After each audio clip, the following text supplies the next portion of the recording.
Welcome back, everyone, to another episode of Heroes Brews with Nerdy Dudes. And today, we are going to be doing a Throw One Back segment created by Mr.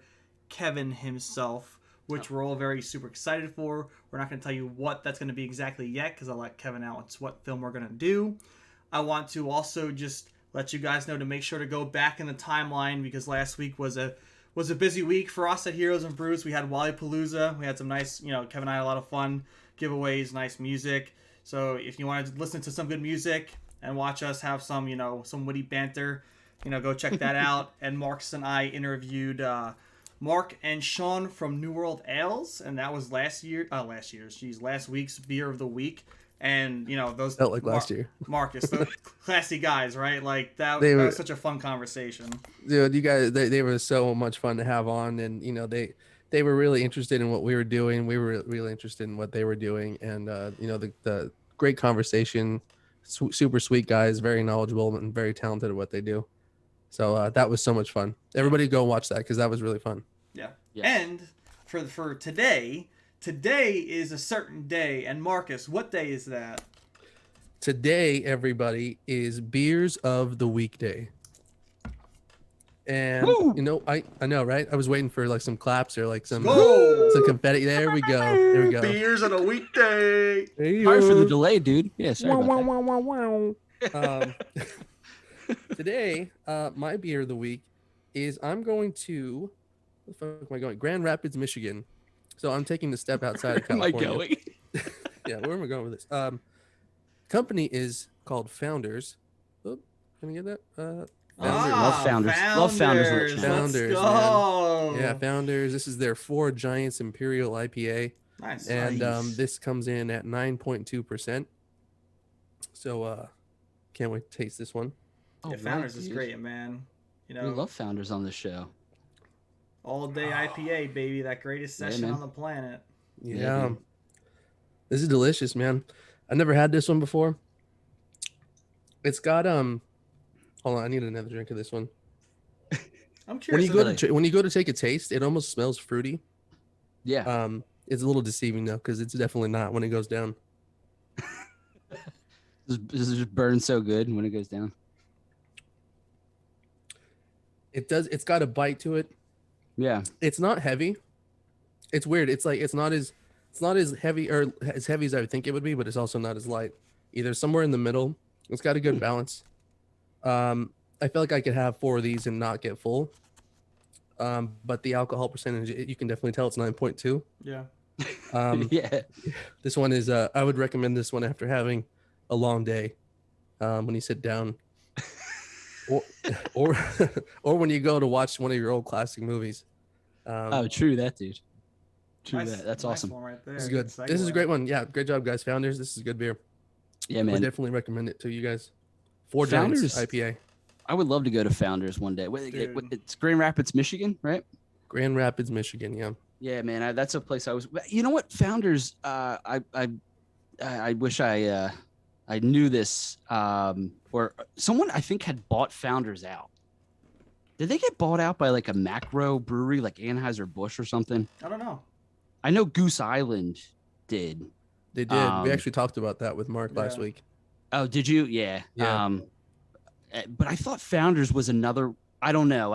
I'll fact check it another date. But I think they may have. But regardless, I would love to go there because we love their stuff. Yeah. So good choice, man.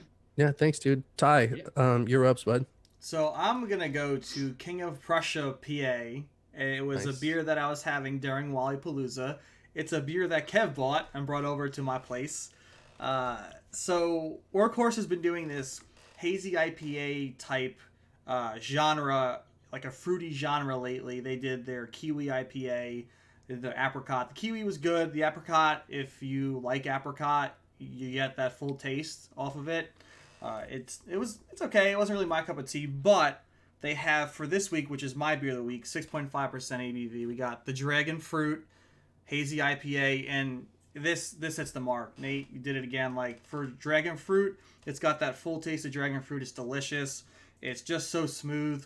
Not too fruity, but it's just a great combination for a hazy IPA with dragon fruit in it. It's amazing. I think I gave it a 4 or 4.25 on the Untapped, maybe even more. I forget. I was feeling it during Wallapalooza, so I don't really remember what I rated it. Same. But it was a hell of a beer, and it still is. So Workhorse, you got another one of my books. Yeah, That's awesome. It sounds like with the name of dragon fruit, like you would think it would be a fruity beer. It's interesting that you said like that it's not as fruity, because Yeah. I would be down to try that. Yeah, it's still like the mouth of it. You still get that beer taste that you want, Mm-hmm. but the aftertaste is like the finish. You get that dragon fruit. So it's a good combo. Awesome. It is, man. I can second that actually, because I'm not a huge when it comes to IPAs, and if you're incorporating fruit, it's important. I think it's important to have that balance. It's not Mhm. too much of one thing, especially with fruit, because depending on the fruit, it can really take over. I've never had a dragon fruit in my entire life, so I really couldn't even tell you like what a dragon fruit tastes like. It's a sick name, but I actually really enjoyed it because, like Ty said, it still tastes like a beer. I think the color of it is actually pink. Yeah. It's like the same color as the can, and it's a Right. little deceiving. You think you're gonna try like a shandy or or maybe even a sour or something like that. Something that's a shandy. Shandy. Something really fruit forward, but you don't with that. And it's a solid beer. It is very, very good. All right, gentlemen. So my beer of the week is a beer of the week that's already been a beer of the week. It's been a beers of the week. It's been beer of the week. You guys just interviewed these gentlemen. Unfortunately, I was not a part of that day, but I'm super excited because I think we're going to try to have them back on the show. And by the way, I'm going to plug you guys again. The interview was fantastic. I know I talked to you guys off camera, but it's a solid interview, so everyone should go and watch that. So my beer of the week is is from New World Ales. Their Hop Heroes Desolation. Yes. So this is my first time having it. Unfortunately, I didn't have it ready for the interview. I dropped the ball on that one. It was still room temperature. So I had to, so literally when Marcus was like, Kev, I hope you're cracking one open.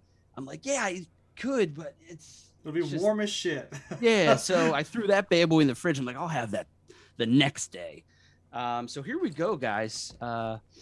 Without further ado, I'm super excited for this because we were talking about this whole like New Zealand hop thing that I keep hearing about, you know? Mhm. So I'm curious to see if it's different than the hops that we're used to with like New England style IPAs and things like that. Cause it's a hazy beer, right? I wish I had a glass, but yeah, a little bit. It's still got like a kind of orange juicy kind of look to it. Not fully, but it does keep true to like, wow, mix of both, as a straight IPA and a hazy IPA kind of look to it. It's in the middle.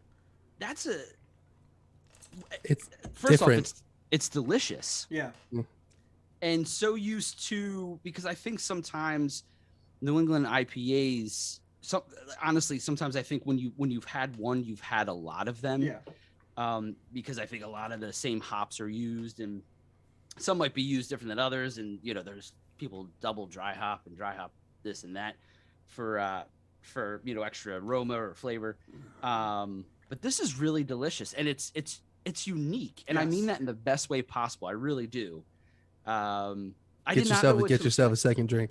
Yeah, it's very good for a double IPA, man. Like, I am not the biggest fan of double IPAs, but it's for 9%, I believe it's 9%. It's so smooth. It is. It's such a good tasting beer, and two went down so fast. I wanted to get up and get my third. I thought two was gonna be fine, and I was done with two before the interview ended. So I was like, shut up with my beers after that. But it was probably for the better because I was feeling great after that interview. I'm not gonna lie.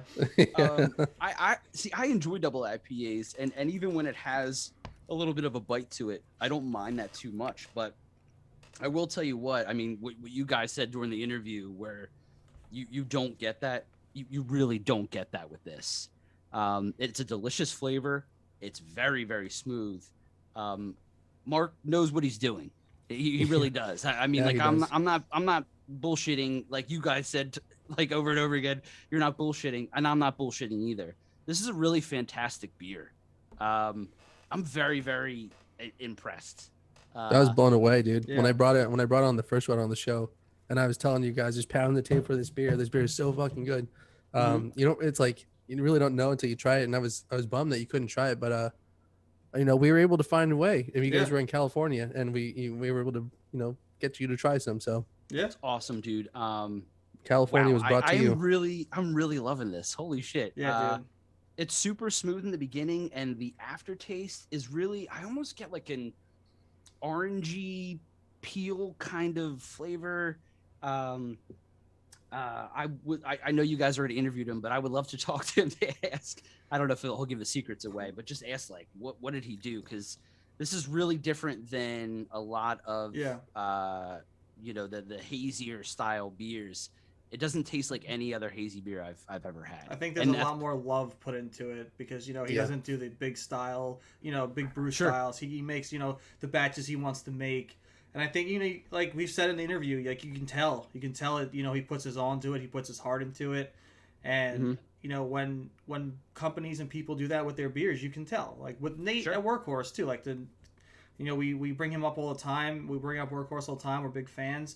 You know, you can tell he has fun with it and he enjoys doing what he does because you can taste in their beer. And then when companies sell out and, you know, they get bought out and they're, you know, mass produced, you can tell, you know, the taste goes away a little bit. That, you know, that love, that attention to the detail and the beer goes away and it becomes just another beer that they just want to make money off of. So like to have a beer, to have a beer like with that Mark made that just tastes so great and you can feel like every bit of hours put in and work put into it, it's satisfying. Awesome. Yeah, even delivers right to your door.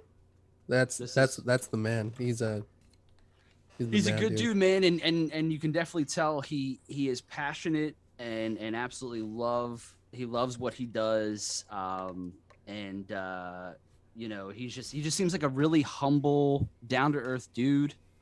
And he makes a fantastic product. So Mark, thank you again for this.